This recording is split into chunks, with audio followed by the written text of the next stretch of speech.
Okay mga kaibigan, problema nyo rin ba yung pag naka first gear? Yan, naka first gear. Tapos ayaw mag push button. Ayan o, ayaw mag push button pag nakapisil yung clutch. Ayan o, nakapisil na yung clutch lever. Pero ayaw gumana yung push button. Ayan o. Pero itong motor ko, ayaw talagang gumana na yung push button niya pag naka first gear. Safety features kasi yan ni Raider FI. Ayan, ito nakapisil primera. Ayan, ayaw. Ayan o, nakapisil yung clutch, ayaw. Pag ni-neutral natin, natural, kahit hindi ka na magpisil ng clutch lever, i-start yan. Ayan o, i-start. Pero pag naka first gear at nakapisil yung clutch lever, ayan, ayaw. Ganito lang mga kaibigan, tuturo ko sa inyo kung paano ayusin mga kaibigan. DIY lang to, tips and DIY. Baklasin muna natin to mga kaibigan. Since naka-ready na, binaklas ko na yan. Ayan, tanggalin nyo yung bolt.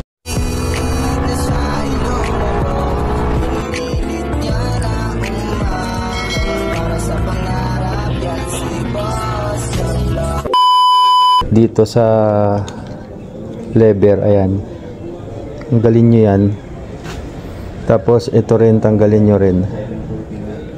Ayan, naka-ready na kasi yan, binaklas ko na para mabilis tayong makapag-video agad. Ayan, ayan, baklasin nyo lang yan. Ayan, baklas na yan. Tapos ayan, ayan mga kaibigan, check nyo to, napapansin nyo to, pudpud na. Ayan o, pudpud na, diba? May parang lubog na siya. Is normal lang yan mga kaibigan, linisan nyo lang yan. Tapos yung ito mga kaibigan, linisin nyo lang din. Ayan o, ayan, kung makikita nyo, ayan o, ito. Ayan. So baklasin natin kung paano baklasin to. Minsan ito na yung problema. Minsan ito, lagyan nyo lang to ng, basta pantayin nyo lang to, kasi lubog na rin. Lubog na yan, kaya ayaw na mag-start doon. O kaya may corrosion na o omido ito, may omido na yan. Baklasin nyo lang to para linisin. Kung paano baklasin mga kaibigan, ito, ayan o, may push lock yan. Ayan, pisilin nyo lang, ayan o, tulak nyo lang, tapos ilahin nyo na to. Ayan o, ayan, laglag na. Ayan. Yan, pansinin nyo, ito yung tinutulak kasi ng lever. Ito yan o, baklasin nyo yung lever. Ito yung tinutulak nyo, no. Yan, pipisil yan. Tapos pagbalik nyo, i-start na. Yan ang problema kasi pag sira na to, medyo may omido na, madumi na, lilinisin nyo lang. Yan, esprehan nyo lang to ng kung anong pwede nyong pang-spray. Yung carb cleaner pwede. Ayan, i-start nyo, halimbawa ganon, i-start na, pagka pisil yung ganyan, mag-disengage na yan, mag-i-start na. O, try natin ayan, naka first gear, first gear ha. Ayan, hawakan ko to pagpalagay nyo na, ito yung naka ganon nyo na. Ayan, kasi walang pipisil sa push button Ayan, pagpalagay nyo na nakaganyan itong kamay ko. Ayan, panoorin nyo o, yan. Pagka normal yan, hindi nakapiga ang clutch, nakaganyan lang yan o. Pansinin nyo, naka first gear tayo nakaganyan lang yan, nakatulak. Ayan, kikita nyo yun, nakatulak lang yan. Ayan, ngayon pag piniga nyo, ayaw, di ba? Ayaw. Ngayon pag piniga nyo, nagaganyan na, magre-release na yan. Ayan o, pansinin nyo ayan o, pipigain ko yan, tapos pipisilin ko. Mapapansin nyo, ayan na, pupush ko gumana kasi hindi naka-engage yon. Ngayon papakita ko sa inyo kung paano gumagana to. Ayan, nakapisil yan. Ngayon pagpigaan nyo, ayan ayaw, di ba? Pag cleanats nyo, bubuka yan, ayan gagana ngayon yan, di ba? Pero pag nakapisil na ganun, hindi yan magpo-push. Pansinin nyo pansinin nyo mga kaibigan.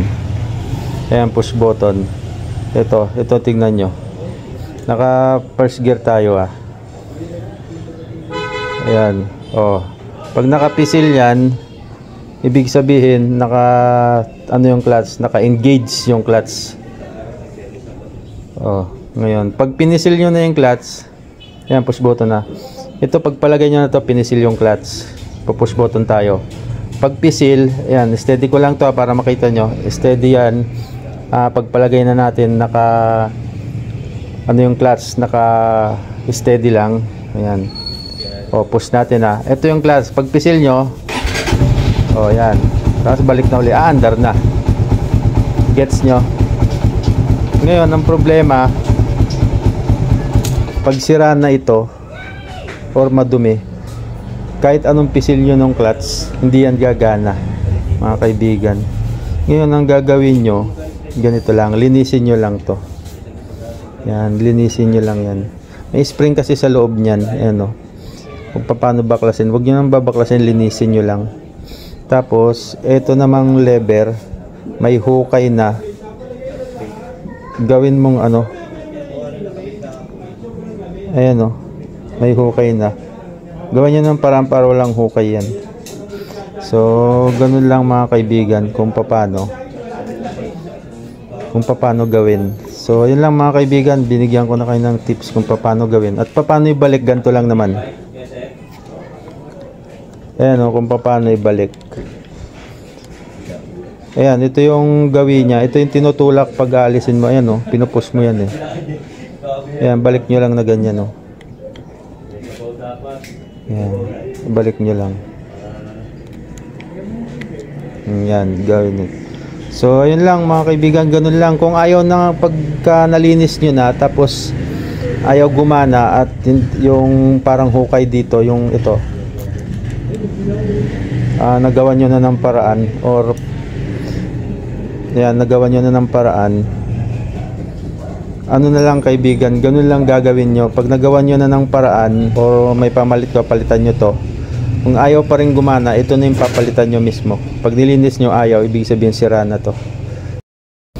Okay mga kaibigan, ito na yung result. Ang naging problema lang nung lever ko is madumi to. Nilinis ko lang, madumi, may corrosion na. Kasi normal lang naman kasi nababasa yan, lumulusot dito, may corrosion. Sa mga gantong problema, ganyan lang gagawin mga kaibigan. Linisin nyo lang to, baklasin nyo kung paano, pinakita ko naman sa video. Tapos yung lever, nakita nyo may hukay, palitan nyo ng ganto kung hindi ito ang problema. Basta dito lang yan, sa dalawang yan, ito lang. So ayun na, start na natin mga kaibigan. Ayan, kita nyo naman naka primera, tapos clutch natin, ayan, naka clutch na yan start natin. Ayan. So ayun lang mga kaibigan, patayin natin maingay. So ayun lang mga kaibigan, maraming salamat, bye bye. Pinilit niya na umahon para sa